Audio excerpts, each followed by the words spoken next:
And when you have the security of knowing that the Most High is on your side, you have a different level of confidence. And this is what we got to build to. This is what we're building to right now, is that level of confidence, because right now the nations are seeing what's happening, and those that know are starting to grow highly in fear. You can see the desperation. Like, for example, Trump saying that how he banned diversity teaching in the workplace, and Trump is saying that it's anti-American and propaganda, right? Right. Mm-hmm. That's act of desperation, right?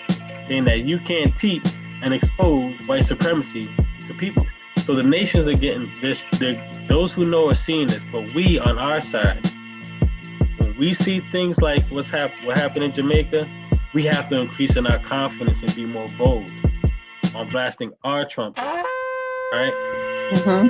Knowing that we have the confidence of the Most High behind us, the power of the Most High behind us, and enacting His will, there should be no fear. Even if it comes to death, there should be no fear. Malachi 3:16. Book of Malachi, chapter 3, verse 16. And remember, right, it's the blast of the trumpet of God. That one long blast. That's what they did to Jericho. One long blast and a shout. This is the book of Malachi, chapter 3, verse 16. Okay, go ahead. Then they that feared the Lord spake often one to another, and the Lord hearkened and heard it. And the book of remembrance was written before him for them that feared the Lord, and that thought upon his name. They that feared the Lord spoke often to one another. So again, think about how everything ties in these precepts. Assembly speaking often to one another. There's a power in that, right? They spoke often to one another, and the Lord hearkened and heard it. And the book of remembrance was written. So now who's doing the remembrance? The Lord. Yahweh. Right. Yahweh is doing the remembering.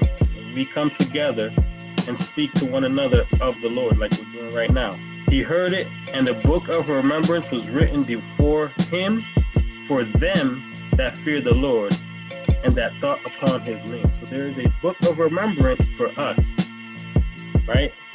In other precepts you'll see where we can be blotted out, right? So the Most High wants us to remember him, but he also wants us to know that he's remembering us. Go ahead, read 17. And they shall be mine, saith the Lord of hosts, in that day when I make up my jewels, and I will spare them, as a man spareth his own son that serveth him.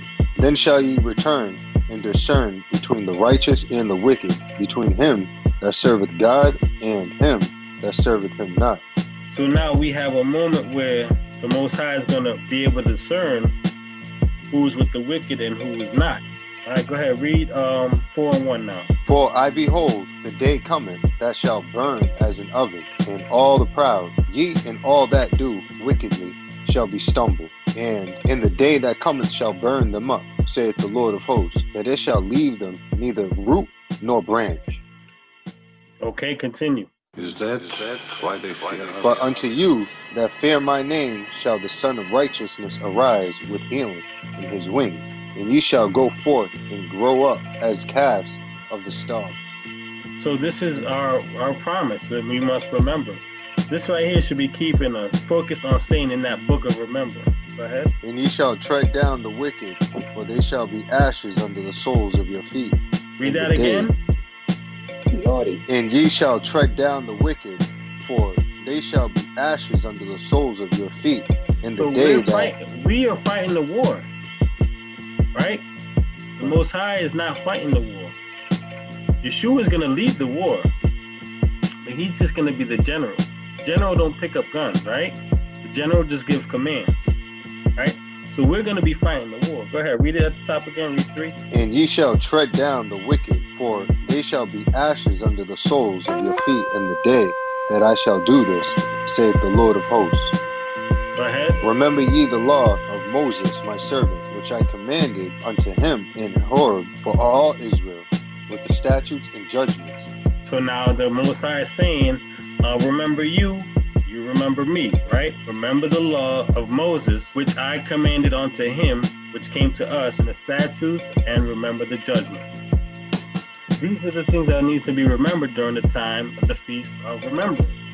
Well, of course, we have to remember all the scripture, but meditate on the whole thing. But Deuteronomy 28, where he gives us, the if we do this before chapter 15, this is what we're going to get, and if we do this, then we're going to be upon the curses. So we really need to focus on that and remember, so that we can do everything that he told us to do before verse 15. You with me? Yeah, no, I agree. But I've moved away personally of studying the curses and then focusing on the blessings and how you get them. Well, this is what I'm saying, that we need to focus on our blessing and all the curses, remembering the blessings, so that we can live righteously the way we're supposed to be living and following his commandments. Right. And so if we've been following the word for, over a year, 2, 3 years now, and then we're well aware of the curses. We know who it is and who it fits. What we're not mastering as a people is the things we have to do to get out. And then even further, looking at Deuteronomy 30, which says exactly what we just read here. If you keep my law, the curses will be lifted. Right? Mm-hmm. So what are the things that we have to do to get that lifted? Right? And a lot of the things are actionable things that we can do right now. For example, like the one I mentioned earlier, which is easy. Assembling. That is actually when you assemble with your brothers, you are literally breaking that curse of being separated from your brother. That was a curse. So yes, I agree with you, but I think we need to start thinking on knowing what we need to do to undo the curses, so that that's what we can teach the people. Go to Psalms 47, you ready? Oh, clap your hands, all ye people, shout unto God with the voice of trump. Is that why they fear? Again, it's that vibration, that energy. When I read shout, I think shout, literally, right? If we know we're the creators and what we think, that is the beginning of the creative process. And then when we speak it into existence. That shows that the spirit manifests into the physical. So if we spiritually are connecting to the Most High, we also have to manifest that vibration into the physical. So shouting, singing, praying, calling out is things that we should be doing together and as individuals constantly. Continue out. For the Lord Most High is terrible. He is a great king over all the earth. He shall subdue the people under us and the nations under our feet. You just read that. Go ahead. He shall choose our inheritance for us, the excellency of Jacob, whom he loved. Selah. God is gone up with a shout, the Lord with the sound of a trumpet. Sing praises to... So hold on. So the Most High went up with a shout. So again, there's a transfer of energy that's constantly has to happen. Go ahead. Sing praises to God. Sing praises. Sing praises unto our King. Sing praises. For God is the King of all the earth. Sing ye praises with understanding. God reigneth over the heaven. God sitteth upon the throne of the holiness. The princes of the people are gathered together, even the people of the God of Abraham. For the shields of the earth belong unto God. He is greatly exalted. So this is heavy because the Most High commanded us to shout to him, and he will hear us, and he'll remember us and put us in the book. When we come together and think and speak of him.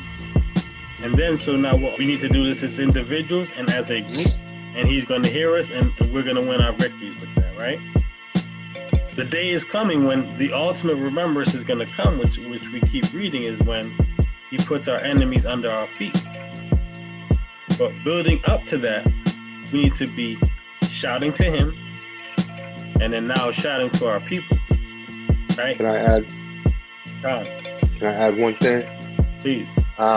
I know we should be focusing on the blessings, right? As a reminder, when we're not in our blessings, this is what will happen. This is Ezekiel chapter 39, verse 23.